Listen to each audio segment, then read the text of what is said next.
আজকের এই সভা থেকে গাজাতে বর্বর ইসরায়েল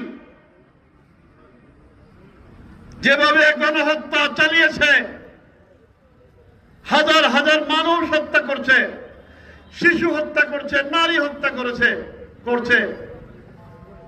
আজকের এই সভা থেকে আমরা অবিলম্বে হত্যাযজ্ঞ বন্ধ করার জন্য অনুরোধ জানাই, জোর দাবি জানাই, অনুরোধ না জোর দাবি জানাই। আরব বিশ্বকে বলি, আপনাদের তো কোনো কিছুর অভাব মহান আল্লাহ তাআলা রাখে নাই।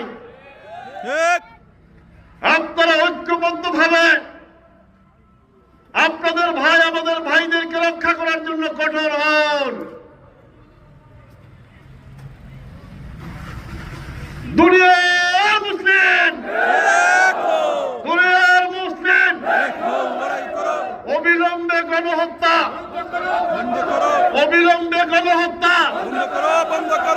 ইসরায়েলের কালো হাত